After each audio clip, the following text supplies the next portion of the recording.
एक रसोई पार्ट 5। घर की बहुओं की लड़ाई रसोई के सामान तक तो आ पहुंची थी, लेकिन फिर भी अपनी सूझबूझ से सरोज जी ने समस्या का समाधान कर दिया। अब रसोई में सामान की कोई कमी नहीं है। आइए जानते हैं कि अब सरोज जी की 3 बहुओं की एक रसोई में क्या होने वाला है। एक दिन सरोज जी बहुत खुश थी। उन्होंने अपनी बहन शोभा और तीनों बहुओं को बुलाकर कहा, शोभा, शोभा, अरे बहुओं इधर तो आओ, तुम सबको एक खुशखबरी देनी है, जल्दी से आओ। अभी अभी तुम्हारे ससुर जी का फोन आया था। वो और मेरे तीनों बेटे आज शाम तक घर आ जाएंगे। तुम सब मिलकर घर की अच्छी तरह साफ सफाई कर लो और उन चारों के लिए कुछ अच्छा सा खाना बना लो। चलो, मैं तुम तीनों की मदद करती हूँ, लेकिन हाँ, एक बात याद रखना, उनके सामने लड़ना बिल्कुल नहीं। हाँ? नहीं मौसी जी, हम बिल्कुल झगड़ा नहीं करेंगे। तीनों बहुएं खुशी खुशी घर के कामों में लग जाती हैं। बहुत अच्छा खाना बनाती हैं।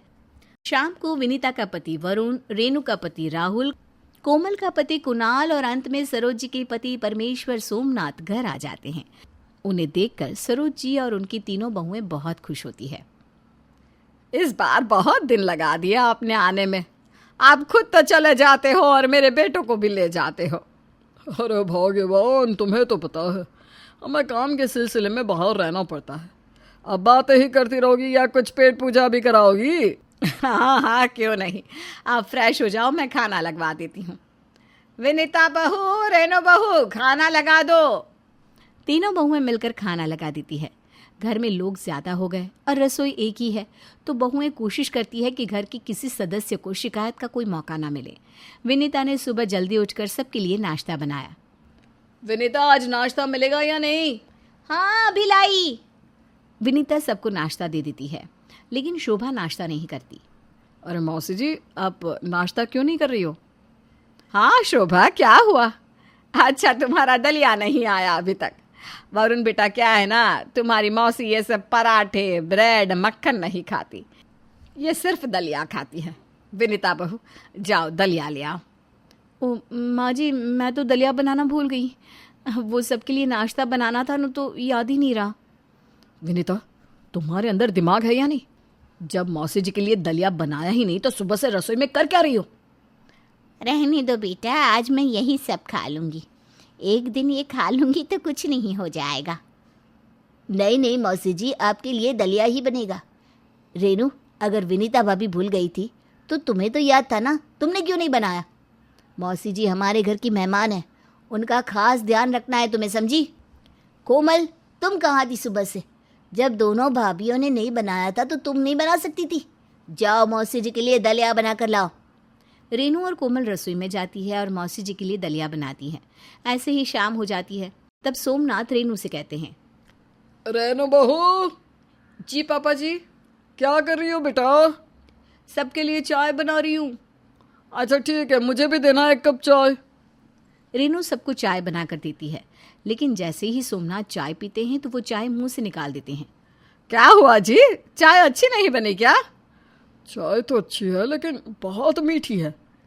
रेनू, तुम्हें पता है ना इन्हें डायबिटीज है, फिर भी मीठी चाय बना दी। मैं सबके लिए एक साथ ही चाय बना रही थी ना माँ जी, तो पापा जी के लिए भी बना दी। तुम्हारा ध्यान कहाँ रहता है रेनू? ढंग से काम क्यों नहीं करती? विनीता, जब रेनू सबके लिए चाय बना रही थी तो तुम रसोई में जाकर पापा जी के लिए चाय नहीं बना सकती थी? करती क्या रहती हो तुम सारा दिन? और कोमल, तुम्हारे हाथ पर मेहंदी लगी है, तुमसे तो कुछ होगा नहीं। जाओ पापा जी के लिए दूसरी चाय बना कर लाओ।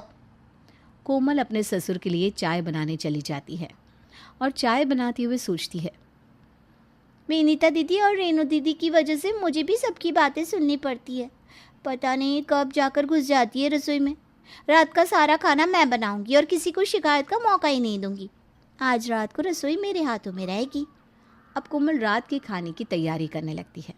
वो सबके लिए बहुत अच्छा खाना बनाती है, लेकिन हर बार की तरह उससे भी एक गलती हो ही जाती है। तुमने खाना तो अच्छा बनाया, लेकिन तुम्हें पता है ना रात को मैं बहुत हल्का खाना खाता हूँ। अब सॉरी कुणाल जी, मैं घर वालों के लिए अच्छा खाना बनाने के चक्कर में ये बात तो भूल ही गई। बहू, तुम्हारा पति इतने दिनों के बाद घर आया है और तुम उसके लिए खाना बनाना ही भूल गई। तुम्हें अपने पति का ध्यान रखना चाहिए।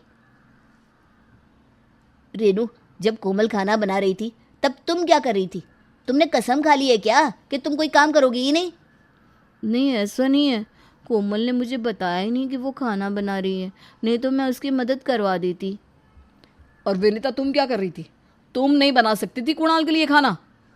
मैं बना तो देती, लेकिन मुझे पता ही नहीं कि कुणाल क्या खाता है। अरे तो पूछ लेती ना विनीता, इसी घर में रहता है कुणाल। जाओ अब कुछ हल्का फुल्का बना दो इनके लिए। तीनों की तीनों एक से बढ़कर एक है, कोई काम ढंग से नहीं करती। माँ, आप कैसे झेल रही हो इन तीनों को? हाँ माँ, तीनों मिलकर एक घर नहीं संभाल पा रही है। कभी कोई कमी छोड़ देती है तो कभी कोई कमी। माँ, आपने ही बिगाड़ा है तीनों को। मैं देख रहा हूँ आप और मौसी जी इनके साथ मिलकर कितना काम करवाती हैं। माँ, अब आप इनके साथ मिलकर कोई काम नहीं कराएंगी। इन्हें भी तो अपनी जिम्मेदारी का एहसास होना चाहिए। अब इसी तरह तीनों बहुएं अकेले ही सबका काम करने की कोशिश करती है और काम गलत होने पर तीनों को ही डांट खानी पड़ती है। छोटी सी छोटी गलती होने पर पति तो तीनों को सुनाते ही, साथ में उन्हें उनकी मौसी जी और सास ससुर की भी सुननी पड़ती है। एक दिन तीनों बहुएं बात कर रही थी। हम कितना भी काम कर लें, लेकिन आखिर में सब हमें सुनाते ही है। मैं तो हर बार कोशिश करती हूँ कि कोई गलती ना करूँ, लेकिन फिर भी पता नहीं क्यों कोई ना कोई गलती हो ही जाती है। सारे घर वाले कुछ भी बोले मुझे कोई फर्क नहीं पड़ता, लेकिन जब कुणाल जी मुझे डांटते ना तो बहुत दुख होता है। हाय हाय कोमल, कितनी ढीठ हो तुम। घर वाले तुम्हें इतना सुनाते हैं, फिर भी फर्क नहीं पड़ता तुम्हें कोई? दीदी, आप ना जले पर नमक मत डालो। फर्क पड़ता है, पर इतना भी नहीं पड़ता। पर कुणाल जी ना कुछ भी बोले तो उनकी बातें बर्दाश्त नहीं होती मुझसे। विनीता दीदी, हम अगर मिलकर काम करें, नाश्ता लंच और डिनर मिलकर बनाएं, तो हम सबकी पसंद नापसंद का ख्याल रख पाएंगे और किसी को कोई शिकायत भी नहीं होगी हमसे। हाँ रेनू दीदी, आप ठीक कह रही हो। अब से हम ऐसा ही करेंगे। अकेले अकेले सबका ध्यान रखने के चक्कर में हम रसोई में जाकर कंफ्यूज हो जाते हैं कि किसके लिए क्या बनाएं। माना कि हम तीनों बहुओं की रसोई एक है और घर में लोग ज़्यादा हैं, तो क्या हुआ? हम सभी घर वालों को दिखा देंगे कि हम सबका ख्याल रख सकते हैं और रसोई भी अच्छे से संभाल सकते हैं, वो भी लड़े बिना। अब तीनों बहुएं कमर कस लेती हैं। वो रसोई में एक साथ ही जाती हैं और एक साथ ही सबके लिए खाना बनाती। उस दिन के बाद से तीनों बहुओं को किसी ने भी डांट नहीं लगाई। उधर सरोज जी भी हैरान कि बहुएं हमेशा किचन में एक साथ रहती हैं, लेकिन उनकी लड़ाई की तो कोई आवाज़ ही नहीं आती। क्या सरोज जी की बहुएं सच में सुधर गई हैं या आगे कोई और खेल होने वाला है? कोई और मुसीबत उनका इंतज़ार कर रही है।